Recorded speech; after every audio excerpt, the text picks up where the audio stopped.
નમસ્કાર દોસ્તો, ફરી એક વખત વર્લ્ડ ઇન બોક્સ પર આપ સૌનું હાર્દિક સ્વાગત છે. દોસ્તો, જીપીએસસી પ્રિલિમ 2020ને ધ્યાનમાં રાખી સવાલો તથા જવાબો પરની ચર્ચાની આપણે જે નવી સિરીઝ શરૂ કરી છે તેના ત્રીજા ભાગમાં આજે આપણે બીજા 10 સવાલો ઉપર ચર્ચા કરવી છે. આજની ચર્ચાઓને આગળ વધારીએ એ પહેલાં લાસ્ટ લેક્ચરમાં મેં તમને એક સવાલ પૂછ્યો હતો કે ફેસબુકની ક્રિપ્ટોકરન્સીનું નામ જણાવો. જવાબ છે તેનો લિબ્રા.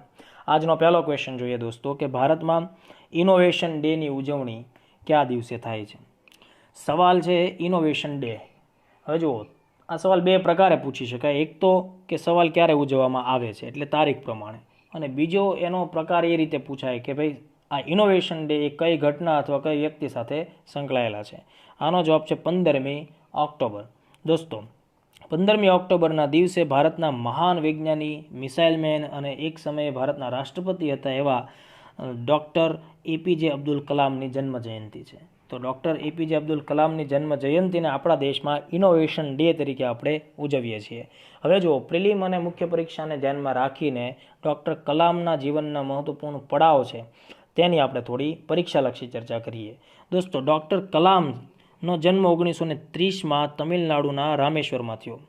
ત્યારબાદ એમની બેઝિક એજ્યુકેશન બાબતના જે પડાવો છે એ આ બોક્સમાં દર્શાવવામાં આવેલા છે. કામગીરીની વાત કરું તો ડૉક્ટર કલામે 1963થી 1982 સુધી ઈસરોમાં સેવા આપી, અને ઈસરોમાં તેમણે જે સેવા આપી એ સેવામાં એમનું મુખ્ય યોગદાન હતું સેટેલાઇટ લોન્ચ વ્હીકલનું નિર્માણ. બરાબર.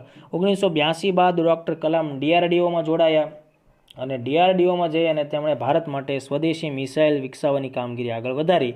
તેમના માર્ગદર્શન હેઠળ દેશનો ખૂબ જ મહત્વપૂર્ણ એવો સંકલિત મિસાઇલ વિકાસ કાર્યક્રમ એટલે કે IGMDP integrated guided missile development પ્રોગ્રામને સફળ બનાવ્યો. અને આપ જાણો છો કે IGMDP પ્રોગ્રામ હેઠળ ભારતે પૃથ્વી, અગ્નિ, ત્રિશુલ, આકાશ અને નાગ જેવી મિસાઇલનો વિકાસ કર્યો. આ બધી ઉપલબ્ધિઓને ધ્યાનમાં રાખીને આપણે એમને મિસાઇલ મેન ઓફ ઇન્ડિયા તરીકે ઓળખીએ છીએ. આગળ જતાં તેમણે ભારતની પ્રથમ સુપરસોનિક ક્રૂઝ મિસાઇલ બ્રહ્મોસની રૂપરેખા પણ તૈયાર કરી હતી.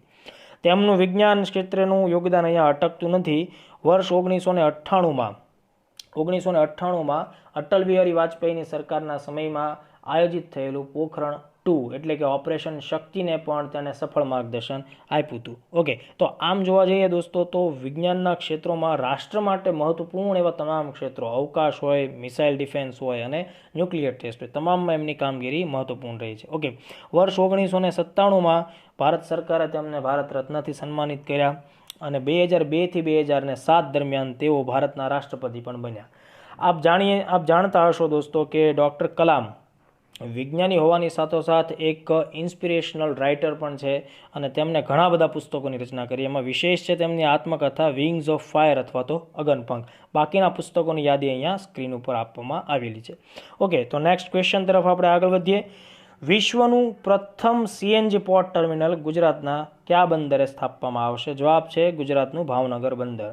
દોસ્તો, CNG એટલે કે કમ્પ્રેસ્ડ નેચરલ ગેસ ઉર્જાનો એક મહત્વપૂર્ણ ઓપ્શન છે, ઉર્જાનો એક મહત્વપૂર્ણ સ્ત્રોત છે. ઓકે, પેટ્રોલ અને ડીઝલની સરખામણીએ એફિશિયન્સી તથા તેની કિંમત બંનેની દ્રષ્ટિએ આપણને CNG વધુ પ્રિફરેબલ બને છે. જેનો મુખ્ય ઘટક છે CNGનો એ છે મિથેન, CH4. ઓકે, તો ગુજરાતની અંદર ભાવનગર છે એ CNG હબ બનવા તરફ જઈ રહ્યું છે. ઓકે, નેક્સ્ટ ક્વેશ્ચન આપણે જોઈએ દોસ્તો. ઇન્ડિયા ઇન્ટરનેશનલ સાયન્સ ફેસ્ટિવલ વિશે ખરા વિધાનોની ઓળખ કરો. Science festival. દોસ્તો, તમે લોકોએ નાનપણથી અત્યાર સુધીના અભ્યાસમાં સાયન્સ ફેસ્ટિવલ અથવા તો સાયન્સ ફેર જેવા શબ્દો સાંભળ્યા હશે, અને તમારા પૈકી ઘણા ખરા મિત્રોએ એમાં ભાગ પણ લીધો હશે. અહીંયા થતું શું હોય છે કે ભાઈ વિજ્ઞાન સાથે સંકળાયેલી બાબતો એનું પ્રદર્શન થતું હોય, સારી બાબતોને આગળ વધારવાનો પ્રયત્ન થતો હોય. તો ભારતમાં આ પ્રકારે ઇન્ડિયા ઇન્ટરનેશનલ સાયન્સ ફેસ્ટિવલ મતલબ કે આંતરરાષ્ટ્રીય સ્તરનો એક વિજ્ઞાન મહોત્સવ અથવા તો સમજો કે વિજ્ઞાન મેળો આયોજિત થતો હોય છે. એના અનુસંધાને આપણને 3 વિધાનો તમને પૂછવામાં આવ્યા છે. હવે તમારે એમાંથી ખરા વિધાનો એટલે કે સાચા વિધાનો કયા છે એની ઓળખ કરવાની છે. ઓકે, પહેલું વિધાન જુઓ, IISF 2019. એટલે અહીંયા તમને સ્ટ્રાઇક થવું જોઈએ કે 2019માં આવું કંઈક થયું હશે એટલે આપણે આ સવાલ ઉપર ચર્ચા કરીએ છીએ. ઓકે, IISF 2019નું આયોજન છે એ કોલકાતા ખાતે કરવામાં આવ્યું હતું. બીજું વિધાન કહે છે કે ભાઈ આ આખા કાર્યક્રમ છે આ પ્રકારની એની શરૂઆત 2015થી થઈ અને તે દર 2 વર્ષે એટલે કે દ્વિવાર્ષિક ધોરણે આયોજિત થાય છે. ત્રીજું વિધાન એમ કહે છે કે ભાઈ IISF 2019ની થીમ છે એ રાઇઝન અથવા reason research innovation and science empowering the nation હતી. આનો ખરો જવાબ છે એ 1 અને 3. મતલબ એનો એમ થાય કે ભાઈ બીજું વિધાન છે એ કોઈને કોઈ કારણોસર ખોટું છે. હવે આપણે એની થોડી ડિટેલ ચેક કરીએ. દોસ્તો, વર્ષ 2015થી ભારત સરકારના વિજ્ઞાન ક્ષેત્રના 2 મહત્વપૂર્ણ મંત્રાલયો છે, વિજ્ઞાન ટેકનોલોજી મંત્રાલય અને પૃથ્વી વિજ્ઞાન મંત્રાલય. આ બંનેએ સાથે મળીને IISFની શરૂઆત કરી છે. સાથે બીજી ઘણી બધી મહત્વપૂર્ણ સંસ્થાઓ પણ જોડાયેલી છે. બીજી એક ખાસ બાબત નોંધો કે આ કાર્યક્રમ છે એ વાર્ષિક ધોરણે દર વર્ષે આયોજિત થાય છે. મતલબ કે દર 2 વર્ષે આયોજિત થતો નથી, એટલે કે દ્વિવાર્ષિક ધોરણે થતો નથી. આ પ્રકારના કાર્યક્રમમાં દક્ષિણ એશિયાના દેશો ભાગ લે છે, વિકસિત દેશો પણ ભાગ લે છે અને ભારત સરકાર પોતાના મહત્વપૂર્ણ આયોજનો make in India, digital India, startup India, smart city, smart village આવી ઘણી બધી પહેલને વિજ્ઞાનના માધ્યમ સાથે જોડી વધુ સરળતા ક્રિએટ કરવાની દિશામાં આગળ વધી રહી છે. ઓકે, હવે 2019ના IISF વિશે થોડાક ફેક્ટ્સને ચકાસીએ. નવેમ્બર 2019માં 5મો IISF કોલકાતા ખાતે આયોજિત થયો હતો અને જેની થીમ છે એ રાઇઝન હતી. બરાબર. આ સમયે વિજ્ઞાન મંત્રીએ તો વિજ્ઞાનને જન આંદોલન બનાવવું જોઈએ અને દેશની તમામ પ્રકારની સમસ્યાઓ છે એનો ઉકેલ આપણે વિજ્ઞાનની મદદથી શોધવો જોઈએ. આ બધી બાબતો ઉપર પણ ભાષણ આપેલું અને ઘણી બધી પ્રતિજ્ઞાઓ પણ કરાવેલી. ઓકે, બીજું ઉપરના 2 વિધાનો પ્રિલિમ માટે કોઈ ખાસ વિશેષ મહત્વના નથી, એ માહિતી માટે છે, જરાક તમે વાંચજો. ત્રીજો જે વિધાન છે એ ધ્યાનમાં રાખવા જેવો મુદ્દો છે. જુઓ, IISFની પહેલી અને બીજી જે આવૃત્તિ આયોજિત થઈ, મતલબ કે 2015 અને 16માં એનું આયોજન રાજધાની દિલ્હી ખાતે થયું હતું. ઓકે, 17માં ત્રીજી આવૃત્તિ છે એનું આયોજન ચેન્નઈ ખાતે થયું અને ચોથી આવૃત્તિ 2018ની લખનૌ ખાતે થઈ હતી અને 5મી આવૃત્તિ હમણાં આપણે ચર્ચામાં લીધી એમ કલકત્તા ખાતે થઈ હતી. ઓકે, ત્યારબાદ એક મહત્વપૂર્ણ ક્વેશ્ચન છે. એક આંતરરાષ્ટ્રીય સ્તરની સંસ્થા છે અને એક ભારત માટે વિશેષ મહત્વ ધરાવે એવી સંસ્થા છે આંતરરાષ્ટ્રીય સૌર સંગઠન. બરાબર. ઇન્ટરનેશનલ સોલર અલાયન્સની સ્થાપના પાછળના ઉદ્દેશો અહીંયા આપણને પૂછ્યા છે. મતલબ કે 2 વિધાન આપ્યા છે અને કીધું છે કે ખરા ઉદ્દેશો કયા છે એ ચકાસો. ઓકે, પહેલું વિધાન એવું કહે છે કે વર્ષ 2030 પ્રિલિમમાં ધ્યાન રાખો, 2030 દિમાગમાં એકદમ સ્ટ્રાઇક થયું છે. 2030 સુધીમાં સોલર એનર્જી ક્ષેત્રે એટલે કે સૌર ઉર્જા ક્ષેત્રે $100 બિલિયન અમેરિકી ડોલરથી વધુ રાશિનું રોકાણ કરવું. બીજું, ISA એટલે કે આ સંગઠન એના સદસ્ય દેશો જેટલા પણ જોડાયેલા હોય એ બધા દેશો સંયુક્ત રીતે 2030 સુધીમાં 1000 ગીગાવોટ કે તેનાથી વધુ સૌર ઉર્જાનું ઉત્પાદન કરતા થાય. ઓકે, જોઈએ તો આપણે આનો જવાબ તો બંને વિધાનો સાચા છે. ચલો હવે આપણે એને થોડી ડિટેલમાં સમજીએ, એટલા માટે આ બંને વિધાનો તમને ક્લિયર થઈ જશે. દોસ્તો, વર્ષ 2015માં ફ્રાન્સની રાજધાની પેરિસ ખાતે COP21ની બેઠક થઈ હતી. આપણે COP21 વિશે પણ ડિટેલમાં અભ્યાસ કરશું ભવિષ્યના સેશનમાં. તો COP21ની જે બેઠક આયોજિત થઈ પેરિસ ખાતે, ત્યારે ભારતીય વડાપ્રધાન શ્રી નરેન્દ્રભાઈ મોદી આ સભાની અંદર એમણે એક વિચાર રજૂ કર્યો અને એનો વિચાર છે એ નીચેના મેપથી આપણે સમજી શકશું. મોદી સાહેબે કીધું કે જો ભાઈઓ, આ છે કર્કવૃત અને આ છે મકરવૃત અને એની બેની વચ્ચેનો જે પ્રદેશ છે એને આપણે ઉષ્ણકટિબંધીય ક્ષેત્ર કહીએ છીએ. તો તેમણે વિશ્વભરના નેતાઓને સંબોધતા કીધું કે જો આ ક્ષેત્ર છે ને તેની અંદર આશરે 125થી વધારે દેશો અથવા 125 જેટલા દેશો પોતાનું ભૌગોલિક સ્થાન ધરાવે છે અને ભૂગોળની દ્રષ્ટિએ આ ક્ષેત્ર એક એવું ક્ષેત્ર છે કે જેમાં વર્ષમાં 365માંથી 300 દિવસ આપણને પૂરતો સૂર્યપ્રકાશ મળે છે. તો આ બધા દેશો જો સાથે મળી અને આ સૂર્યપ્રકાશનો વ્યવસ્થિત ઉપયોગ કરે તો પોતાના દેશની ઉર્જાની જે કંઈ જરૂરિયાતને જે પ્રશ્ન છે એને ઉકેલી શકાય અને સાથોસાથ સોલર એનર્જીના લીધે ઇકોનોમીને પણ ખૂબ સારો એવો વેગ મળશે. મોદી સાહેબની વાતમાં ભાઈ દમ હતો, એટલે મોદી સાહેબની આ જે પહેલ હતી એ પહેલને ધ્યાનમાં રાખીને એના ઉપર 2 વર્ષ સુધી ચર્ચાઓ થઈ, વિચારણા થઈ અને અંતે 6 ડિસેમ્બર 2017ના રોજ આ ક્ષેત્ર અને એ સિવાયના દેશો સાથે મળીને એક સંગઠન બનાવવા માટે તૈયાર થયા. સંગઠન રચાણું પણ ખરું, આંતરરાષ્ટ્રીય સૌર સંગઠન. તો આ રીતે ઇન્ટરનેશનલ સોલર અલાયન્સ અસ્તિત્વમાં આવ્યું. ઓકે, હવે જુઓ, આ ISAના બે મુખ્ય ઉદ્દેશો છે એ બંને મેં તમને સ્ટેટમેન્ટના સ્વરૂપમાં પૂછાતા, એ બંને ફરીથી રિપીટ થાય છે એટલે આપણે એને દોહરાવતા નથી. ઓકે, હવે બીજી એક ખાસ વાત કે મોદી સાહેબની આ જે પહેલ હતી એ પહેલને લઈને વિશ્વને એક નવું માર્ગદર્શન મળ્યું. બરાબર, એનાથી ઉર્જાના પ્રશ્નો છે એને સોલ્વ કરવાની દિશામાં એક નવું આપણે સ્ટેપ કહી શકીએ. ઓકે, પર્યાવરણની દ્રષ્ટિએ સોલર એનર્જી છે એ કાર્બનની સરખામણીએ આપણને ઉપયોગી થાય છે, તો કે હા થાય છે. તો આ બધી બાબતને ધ્યાનમાં રાખીને ઓલ ઓવર આ મુદ્દો કેવો થઈ ગયો? પર્યાવરણના સંરક્ષણનો મુદ્દો થઈ ગયો. તો એટલા માટે થઈ અને યુનાઇટેડ નેશન પણ ખૂબ ખુશ થઈ ગયું મોદી સાહેબથી, અને તેણે પોતાનો સર્વોચ્ચ પર્યાવરણ એવોર્ડ જે છે, બરાબર, જેનું નામ છે કે UN champions of the earth award, 2018 માટેનો અર્થ એવોર્ડ એમણે કોને આપી દીધો? તો કે ભાઈ નરેન્દ્રભાઈ મોદી ભારતના વડાપ્રધાન અને ઇમેન્યુઅલ મેક્રોન ફ્રાન્સના રાષ્ટ્રપતિ, આ બંને ભાઈબંધોને સંયુક્ત રીતે આ પુરસ્કાર આપવામાં આવ્યો. ઓકે, હવે આપણના દિમાગમાં બીજો એક પ્રશ્ન આવે કે સાહેબ હવે તો આ UN champions of the earth award છે એના વિશે થોડીક માહિતી અમને આપો. તો જુઓ, વર્ષ 2005થી યુનાઇટેડ નેશને પૃથ્વીને બચાવવા માટે અથવા તો પર્યાવરણના સંરક્ષણ માટે થયેલી કામગીરી છે એને ધ્યાનમાં રાખીને એને પ્રોત્સાહન મળે હેતુથી આ એવોર્ડની શરૂઆત કરી છે, અને એ 4 અલગ અલગ ક્ષેત્રોમાં થયેલી કામગીરી બદલ આપવામાં આવે છે. તો જુઓ, અહીંયા પ્રિલિમનો બીજો એક પ્રશ્ન એના સેક્ટર વિશે પૂછાય. તો પહેલો, પોલિસી લીડરશિપ ધ્યાનમાં રાખવું. સેકન્ડ છે ઇન્સ્પિરેશન એન્ડ એક્શન. ત્રીજું છે એન્ટરપ્રિન્યોરલ વિઝન એટલે કે ઉદ્યોગ સાહસિકતા, અને ચોથું છે સાયન્સ એન્ડ ઇનોવેશન. તો આટલા મુદ્દાઓ ક્લિયર? ઓકે, ચલો વધીએ આગળ. હવે છેલ્લા અહીંયા 2 મુદ્દા ધ્યાનમાં રાખવા જેવા છે કે આ ISA તમે સ્થાપિત તો દીધું, પણ ક્યાં સ્થાપ્યું? અમારે શોધવું કઈ જગ્યાએ? તો એ તમારે જવાનું હરિયાણાના ગુરુગ્રામમાં, અને એની અંદર ગ્વાલપહેરી.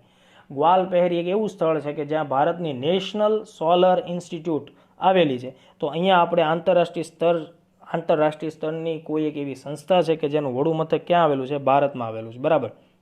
ઓકે, બીજું, જ્યારે હું તમારી સાથે આ ડિસ્કશન કરી રહ્યો છું એટલે કે જૂન 2020ને ધ્યાનમાં રાખીને, તો ત્યાં સુધીમાં આશરે 66 જેટલા દેશો આ ક્લબમાં સામેલ થઈ ચૂક્યા છે. ઓકે, ચલો, એક નવો પ્રશ્ન આપણે જોવાનો છે, પ્રિલિમ માટે ખૂબ ઉપયોગી થઈ શકે એ પ્રકારનો પ્રશ્ન છે ઇન્ડિજેન પ્રોજેક્ટ. જો GPSC અને UPSCની પ્રિલિમમાં આ ટાઈપના સવાલો છે ને એ પૂછડીવાળા સવાલ કહેવાય, એની ગમે ત્યાંથી સળવળ કરતા આવીને ઊભા રહે, આપણે એને પકડી લેવાના શાંતિથી. ઓકે, ઇન્ડિજેન પ્રોજેક્ટ નામ કેટલાક તમારામાંથી સાંભળ્યું હશે, ન સાંભળ્યું તો અત્યારે હું બોલ્યો ત્યારે તમે સાંભળી લીધું. 4 ઓપ્શન તમારી સામે એના સ્ક્રીન ઉપર છે કે ભારતમાં આનુવંશિક રોગો અંગેની માહિતી એકત્રિત કરવી એટલે કે ભેગી કરવી, અને ભાવિ પેઢીઓમાં આ આનુવંશિક રોગોનું જોખમ છે એ કેટલા અંશે હોય એ જાણવા માટે થઈને અને જનીન મેપિંગ કરવા માટે આ પ્રોજેક્ટ છે. ઓકે, સેકન્ડ સ્ટેટમેન્ટ એનું આપણે જોઈએ તો એવું કહે છે કે ભારતીય મૂળના લોકોની ઓળખ કરવા માટે સરકારે ઇન્ડિજન પ્રોજેક્ટ ચાલુ કર્યો. ઓકે, ત્રીજો ઓપ્શન અથવા સ્ટેટમેન્ટ આપણને એવું કહે છે કે ભાઈ જૈવિક કૃષિનો પ્રસાર કરી અને સ્વાસ્થ્યની દ્રષ્ટિએ ખૂબ સારા સુરક્ષિત એવા ઘઉં અને કઠોળની ખેતી કરવી, તો એવો ઉદ્દેશ છે. કે પછી ચોથો ઓપ્શન એમ કહે છે કે ના ભાઈ, ના હડપ્પા સભ્યતા છે એનો વિસ્તૃત અધ્યયન અને અભ્યાસ કરવો જોઈએ, એના માટે ઇન્ડિજન પ્રોજેક્ટ ચાલુ કરવો જોઈએ. હવે તમારા દિમાગમાં ઘણી મથામણ અને ગડમડ ચાલુ થઈ હશે. ઓકે, હું એને દૂર કરી દઉં, અને જો આનો જવાબ છે પહેલો એ, મતલબ કે ભારતમાં આનુવંશિક રોગો અંગેની માહિતીઓ ભેગી કરવી અને ભાવિ પેઢીઓમાં આ આનુવંશિક રોગોની કેટલું જોખમ એટલે એની અસર કેટલી છે એ અંગેનું આખું એક જનીન મેપિંગનો કાર્યક્રમ આપણે લોન્ચ કરવો. હવે જુઓ, થોડું આને વ્યવસ્થિત સમજ્યાનું બીજું નામ પણ જોઈ લઈએ, ઇન્ડિયન જીનોમ પ્રોજેક્ટ તરીકે પણ આપણે આને ઓળખીએ. ઓકે દોસ્તો, આનુવંશિક રોગો વિશે આપ સૌ માહિતગાર છો કે ભાઈ આ એક એવા રોગ હોય છે કે જે એક પેઢીમાં દાખલ થાય છે, એનો વિકાસ થાય અને પછી ધીમે ધીમે એનો પ્રસાર બીજી પેઢી સુધી થતો હોય. તો ઘણીવાર આપણને આ પ્રકારના પ્રશ્નો થાય કે આનો ઉકેલ શું હોઈ શકે? તો એના માટે આપણી પાસે થોડુંક જીનેટિક નોલેજ હોવું જોઈએ. અને જીનેટિક નોલેજ કેવી રીતે આવે? તો કે ભાઈ જીન મેપિંગથી આવે. લોકોના DNA સેમ્પલ એકઠા કરવા પડે, એનો અભ્યાસ કરવો પડે, અને એનો અભ્યાસ કરી અને આપણે એના તારણો સ્પષ્ટપણે કાઢવા પડે. અને જ્યાં જરૂર જણાય કે ભાઈ આ પ્રકારની બીમારી આગળ વધશે, તો વર્તમાન જે પેઢી હોય ને તેમાં એનો ઈલાજ શક્ય બને. ઓકે, ચલો આગળ વધીએ. તો આ જીનોમ ઇન્ડિજિન પ્રોજેક્ટ છે એ વર્ષ 2019માં સરકારે લોન્ચ કર્યો. સરકાર એટલે કોણ? તો કે ભાઈ CSIR, આ સંસ્થા જેને આપણે ભારતની માતૃ સંસ્થા કહી, પ્રયોગશાળાની માતા સંસ્થા, જેના મેં તમને લાસ્ટ લેક્ચરમાં પણ તમને શાંતિ સ્વરૂપ ભટનાગર પુરસ્કારમાં એનો ઉલ્લેખ થયો હતો. તો એના અંતર્ગત કામ કરતી આ 2 છે સંસ્થા છે, IGIB દિલ્હી ખાતે અને CCMB હૈદરાબાદ ખાતે.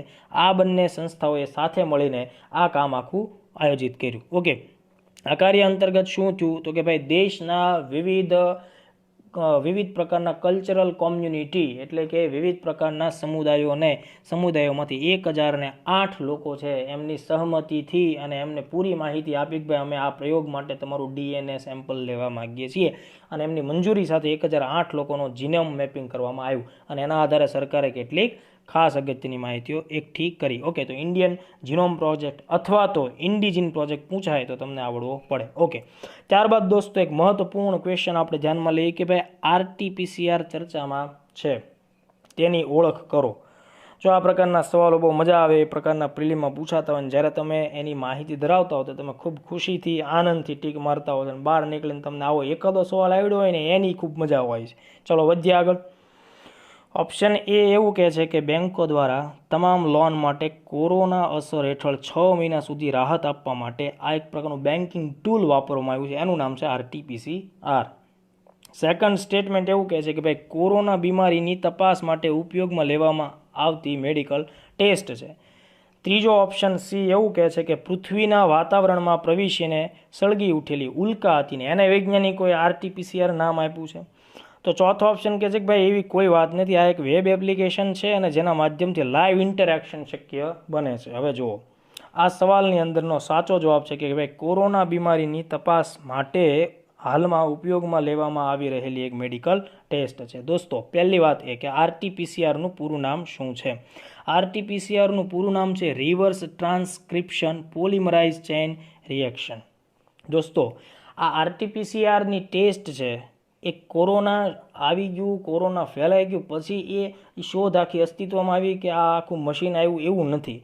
RT-PCR પહેલેથી હતું જ તે. છેલ્લા 1 વર્ષથી ભારતમાં વિવિધ ક્ષેત્રોમાં તેનો ઉપયોગ પણ થતો હતો. પણ આ એક એવી બાબત છે કે જે કોઈપણ પ્રકારનો વાયરસથી સંક્રમિત દર્દી હોય તો ખરેખર એને સંક્રમણ છે કે નહીં ચેક કરવા માટે વાપરવામાં આવે છે, પણ એ ખૂબ જ ખર્ચાળ છે અને એનો મતલબ કે ટેસ્ટિંગનો સમય પણ એ ખૂબ વધારે છે. આની વિશેષતા શું છે? તો આ એક એવું સાધન છે દોસ્તો કે જે સંક્રમિત વ્યક્તિના કોઈ એક DNA કે જેને સંક્રમણ લાગુ પડ્યું છે એની મલ્ટિપલ કોપીઝ આપણને કરીને આપે છે RT-PCR. ઓકે, જુઓ આ પોલિમરાઇઝ ચેઇન રિએક્શન વિશે સાયન્સ બેકગ્રાઉન્ડ ધરાવતા છોકરાઓ કંઈક જાણતા હશે કે ભાઈ પોલિમરાઇઝ એટલે એક જ અણુ વારંવાર જોડાય અને લાંબી ચેઇન બનાવે ને આવી ચેઇન બીજી બધી ચેઇનો સાથે જોડાઈને એક રિએક્શન ઊભું કરે તો પોલિમરાઇઝ ચેઇન રિએક્શન આપણે કહી શકીએ. તો અહીંયા DNA એકબીજા સાથે જોડાય અને લાંબુ એક આખું DNAનું સંકુલ ઊભું કરે એટલા માટે RT-PCR છે એનું નામ પોલિમરાઇઝ ચેઇન રિએક્શન સાથે સંકળવામાં આવ્યું છે. ઓકે, પ્રિલિમમાં એટલો બધો લોડ લેવાની આપણે જરૂર નથી. મેં તમને કીધું કે હવે આ કોરોના ટેસ્ટિંગ માટે વપરાતી આખી બાબત છે અને ખાસ તો DNA કોપી કરવામાં બહુ વિશેષ ભૂમિકા નિભાવે છે. ઓકે, ચલો આ માત્ર કોરોના માટે જ તે નથી, એ ઉપરાંત એના વિવિધ ઉપયોગો છે, જેમ કે કોઈ ચેપ બીમારી કે રોગ હોય તો એની તપાસ માટે RT-PCR વાપરવામાં આવે. મેઇન્સવાળા છોકરાઓ એકદમ સજાગ થઈ જાજો. RT-PCR આ વખતે ચર્ચામાં છે એટલે GPSC મેઇન્સમાં ઇન્ટરવ્યૂમાં કે મેઇન્સની અંદર લખતી વખતે તમને આનો પ્રશ્ન આવશે કે RT-PCR શું છે, એની ઉપયોગિતા જણાવો, એની મર્યાદાઓ જણાવો, આ ટાઈપનું. ગુના શોધખોળ માટે હવે તમે સમજો કે ભાઈ ગુનેગાર છે એ જ્યારે પોતાના સુરાગ છોડીને જાય છે તો એ કંઈ ઢગલો કરીને સુરાગ ન છોડે કે જો આટલી બધી મારી સાબિતી તમારે શોધવા પડે ફોરેન્સિકમાં જઈને, બરાબર? તો એ સમયે એના જેટલા પણ આપણી પાસે DNA સેમ્પલ એકઠા થાય, હવે જો એ DNA સેમ્પલ ટેસ્ટ દરમિયાન માનો કે નાશ પામ્યો તો પછી જય ભગવાન પતી ગયું. તો તમારે શું કરવાનું? એની મલ્ટિપલ કોપીઝ કરવા માટે RT-PCRનો ઉપયોગ થાય. ઓકે, જનીન સંશોધન છે અને અણુજીવ વિજ્ઞાનના સંશોધન, ઘણા બધાનું લાંબુ લિસ્ટ થઈ શકે પણ આટલા 3-4 મુદ્દાઓ તમે મેઇન્સમાં લખી શકો એટલા માટે અહીંયા લખ્યા છે. ઓકે, હવે જુઓ RT-PCR માટે આ જે મશીન આપણે ઝેરોક્સ મશીન જેવું તમને દેખાય છે, ઓકે, એ આખું એનું નામ છે થર્મલ સાયક્લર મશીનનો અહીંયા શું થાય? ઉપયોગ થાય. તમારે ખાસ લખવાનું મેઇન્સમાં લખતી વખતે કે ભાઈ RT-PCRના ટેસ્ટ માટે થર્મલ સાયક્લર મશીનનો ઉપયોગ થાય. અને બીજા અન્ય ઘટકો જેની અંદર કે આ બધા ઘટકો વગર આ ટેસ્ટ શક્ય ન બને તો Taq, polymerase, primer, DNA template, nucleotides વગેરેનો ઉપયોગ થાય છે. ઓકે, તો ખાસ ધ્યાન રાખો કે આ PCR પ્રક્રિયા છે ને એના 3 મહત્વના તબક્કા હોય છે. એમાંનો પહેલો છે ડીનેચરેશન, જેની અંદર વાયરસ ધરાવતો DNA છે ને એ DNAના જે તમને ખ્યાલ છે કે એના કુંતલાકાર DNA હોય છે, વળ ખાઈ ગયેલા સામસામા છેડા એકબીજા સાથે જોડાયેલા હોય, એને ખોલી નાખવામાં આવે અને બંને ભાગને સીધા કરી નાખવામાં આવે. તો પહેલો એનો જે ભાગ છે, તબક્કો છે ડીનેચરેશનનો છે કે જેમાં વાયરસના DNAને 2 ભાગમાં વિભાજિત કરવામાં આવે. ઓકે, ત્યારબાદ એનેલિંગનો બીજો તબક્કો શરૂ થાય છે, જેમાં તાપમાન છે એ ઘણું બધું વધારવું પડતું હોય છે, અને જેની અંદર પ્રાઇમરની મદદથી શું થાય તો કે ભાઈ ડીએનએની કોપી થાય. એટલે અહીંયા જે શબ્દ મેં વાપરો પ્રાઇમર, એ પ્રાઇમર શું કરે, ડીએનએની કોપી કરવામાં ભૂમિકા નિભાવે. ઓકે, એ એક પ્રકારનું કેમિકલ જ હોય છે. ઓકે, અને ત્યારબાદનો એનો ત્રીજો તબક્કો છે એ છે એક્સટેન્શન. ઓકે, કે જેની અંદર ડિટેલની અંદર ડીએનએના નાના નાના પાર્ટનું પણ શું થાય છે, પરીક્ષણ, જેથી કરીને ડીએનએની અંદર જે વિકાસ થાય છે કોઈ વાયરસજન્ય બીમારીનો, તો એને આપણે ડિટેલમાં અભ્યાસ કરી શકીએ. તો એ ક્વેશ્ચન હતો RT-PCR ઉપર. ઓકે, ત્યારબાદ આગળનો પ્રશ્ન છે કે વડાપ્રધાન નરેન્દ્ર મોદીએ કયા સમૂહની શિખર બેઠકમાં એટલે કે શિખર સંમેલનમાં હેલ્થ કોન્સેપ્ટ આપ્યો? હવે આમ તો જો મોદી સાહેબ જ્યાં જાય ત્યાં કંઈક ને કંઈક કોન્સેપ્ટ આપતા આવે, પણ આપણે પ્રિલિમમાં છે એને કંઈ ટૂંકી તો શકીએ નહીં, એટલે આપણે ધ્યાનમાં રાખવું પડશે. મોદી સાહેબે SCO શાંઘાઈ કોઓપરેશન ઓર્ગેનાઇઝેશન SCOની બેઠકમાં ભાગ લીધો હતો. 2019ની આ ઘટના છે, અને બિશ્કેકમાં જે સંમેલન આયોજિત થયું ત્યારે તેમણે પોતાના અન્ય સાથીદાર દેશોના સદસ્યોને સંબોધતા હેલ્થ કોન્સેપ્ટ રજૂ કર્યો. તો આપણે હવે થોડીક ડિટેલમાં SCO વિશે પણ માહિતી મેળવીએ અને હેલ્થ વિશે પણ માહિતી મેળવીએ. સૌથી પહેલાં હું તમને SCO વિશે વાત કરીશ. આનો મેપ આગળની સ્લાઇડમાં તમને જોવા મળશે. ઓકે, SCO જે છે દોસ્તો, એનો મતલબ થશે કે Shanghai cooperation organisation. Okay, Shanghai શહેરના નામ ઉપરથી આ કે જ્યાં પહેલી વાર એની બેઠક થઈ હતી એટલા માટે થઈ અને શાંઘાઈ શબ્દ અહીંયા વાપરવામાં આવ્યો છે. તો દોસ્તો, આ ચીન અને રશિયા બંને સાથે મળીને આયોજિત કરેલું આખું કામ હતું. 1996માં SCO જે છે એ શાંઘાઈ 5 ગ્રુપ તરીકે ઓળખાતું, જેમાં 5 દેશોએ સાથે મળીને આ પ્રકારનું સંગઠન રચાવવું જોઈએ. ઓકે, એની એક જરૂરિયાત અનુભવી હતી. તમે સમજો, આની વધુ ડિટેલમાં આપણે ચર્ચા કરી શકીએ એમ છે કે ભાઈ રશિયા સોવિયત સંઘનું વિઘટન થાય 1991માં, પછી અમેરિકા અને નાટો વિશ્વભરની અંદર પોતાની સત્તા ફેલાવી શકે, આવા બધા સર્કમસ્ટન્સીસ ઊભા થયા હતા. એટલે ચીન કે જે સામ્યવાદી વિચારધારાને માને અને રશિયા પણ સામ્યવાદી વિચારધારાને માને, એટલે આ બંને દેશોએ સાથે મળીને અન્ય આસપાસના મધ્ય એશિયાઈ દેશોને ધ્યાનમાં લઈ શાંઘાઈ 5 ગ્રુપની રચના કરી હતી. ઓકે, પછી 2001માં તેનું નામ બદલવામાં આવ્યું અને એનું વર્તમાન નામ છે SCO એ અસ્તિત્વમાં આવ્યું. ઓકે, તેનું વડું મથક બેઇજિંગમાં છે. ખાસ ધ્યાન રાખવું, ઘણા બધા વિદ્યાર્થીઓ શાંઘાઈ કોઓપરેશન ઓર્ગેનાઇઝેશન શબ્દ સાંભળીને શાંઘાઈ ઉપર તેનું હેડક્વાર્ટર શાંઘાઈમાં છે એવી માનવાની ભૂલ કરે, પણ ખોટું પડશે. એનો જવાબ છે એનું હેડક્વાર્ટર આવશે બેઇજિંગમાં. તો આ જે સંગઠન છે એમાં વર્તમાનમાં કેટલા સદસ્યો છે? 8. ભારત પણ એનું મેમ્બર બની ગયું. ભારત અને પાકિસ્તાન 15માં એમાં સામેલ થઈ ગયું. ઓકે, હવે ધ્યાન રાખો, આ સંગઠન જે છે એ 3 બાબતોને અથવા તો 3 આયામને ધ્યાનમાં રાખે છે. એક છે સિક્યોરિટી એટલે કે સુરક્ષા, બીજી છે રાજકીય બાબતો એટલે પોલિટિકલ મેટર્સ, અને ત્રીજી છે અર્થવ્યવસ્થા એટલે ઇકોનોમિક મેટર. હવે જુઓ, ખાસ ધ્યાન રાખો, આ તમારે સહેજ ગોખી નાખવું પડશે કે આની અંદર કયા કયા સદસ્ય દેશોનો સમાવેશ થાય.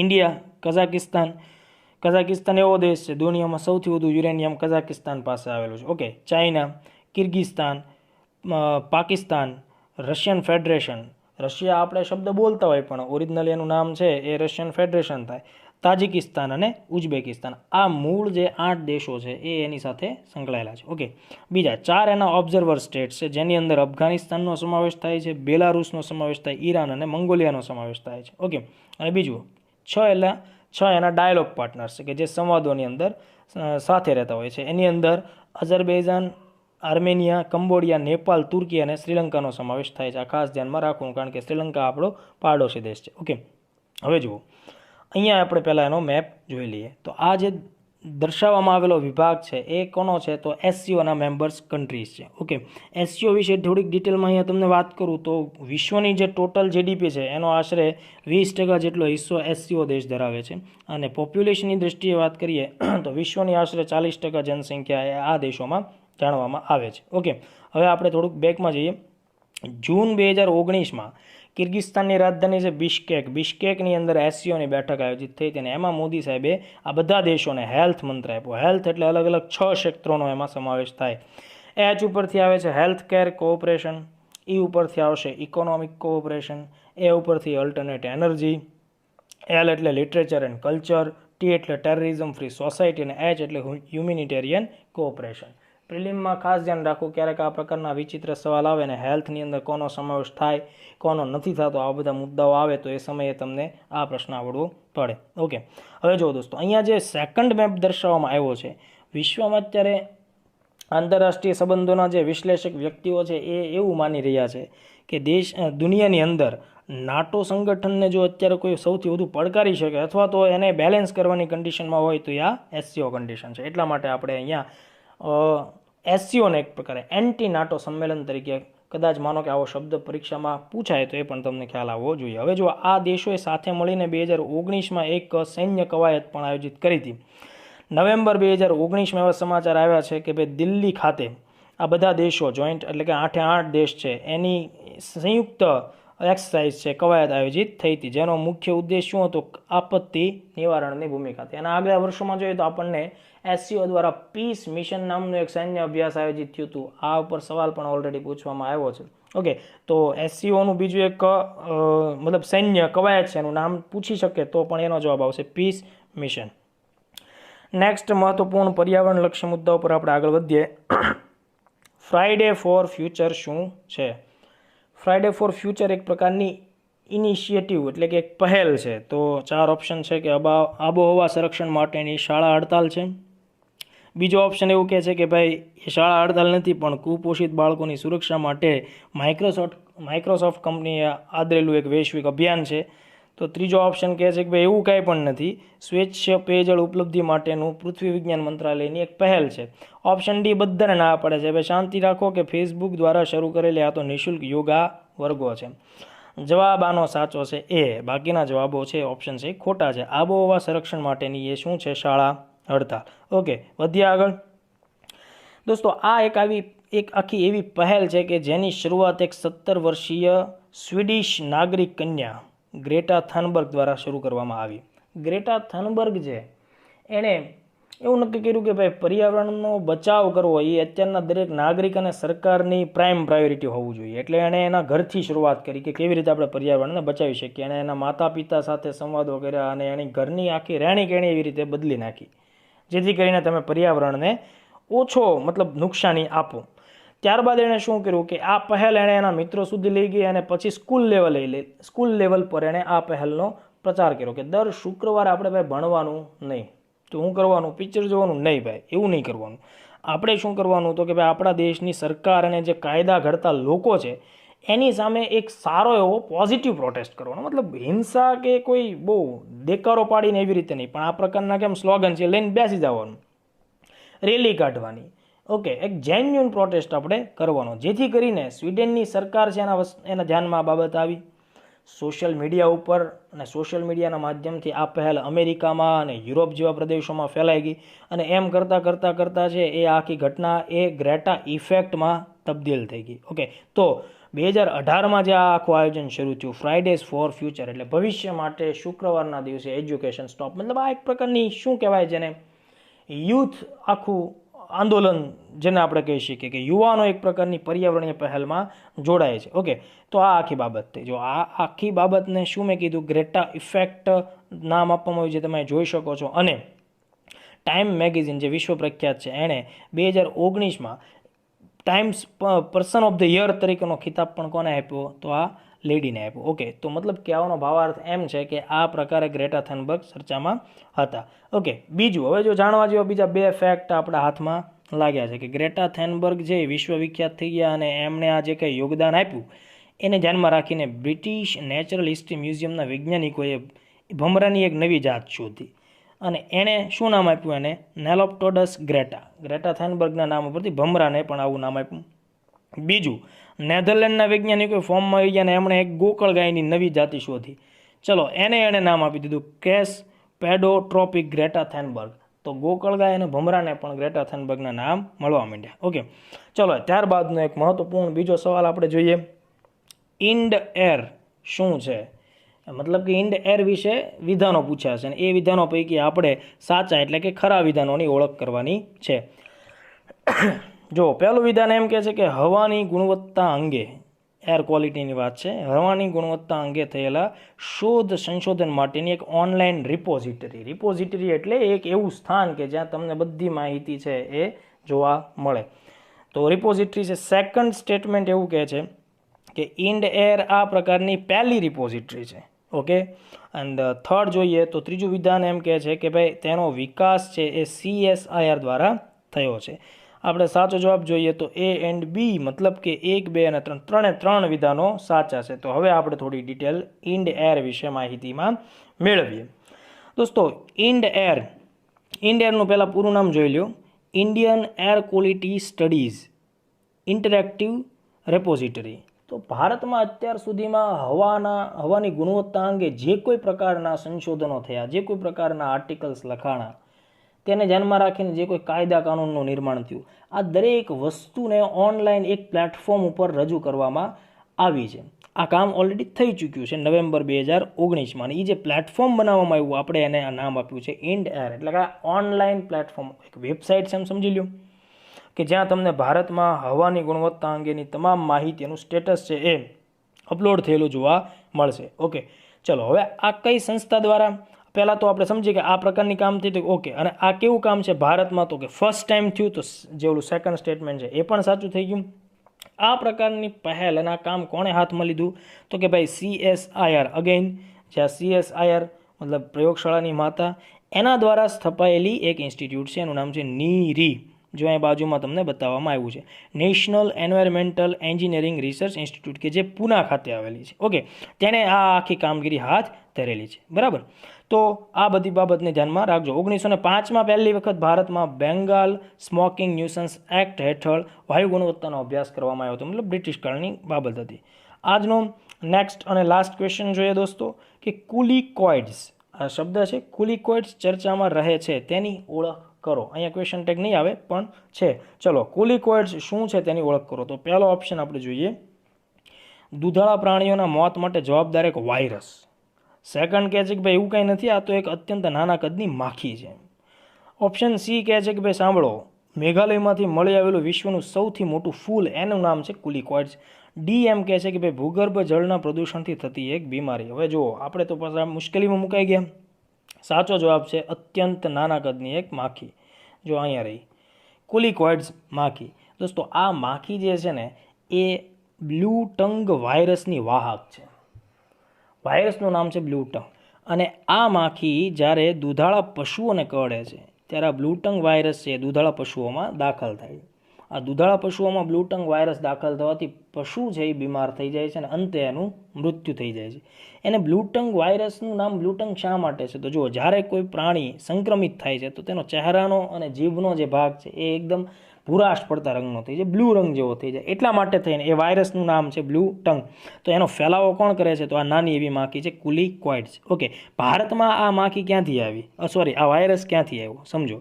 તો ભારતમાં એક અમુક વિશેષ પ્રકારના ઘેટાઓ લાવવામાં આવ્યા હતા, દક્ષિણ આફ્રિકા અને ઓસ્ટ્રેલિયામાંથી ક્રોસબ્રીડ કરીને ઘેટા લાવ્યા હતા. તો આ વાયરસ બ્લુ ટંગ એના દ્વારા ભારતમાં પ્રવેશ, પછી ભારતની અંદર આ માખીએ એને વિવિધ રાજ્યોમાં ફેરવ્યો.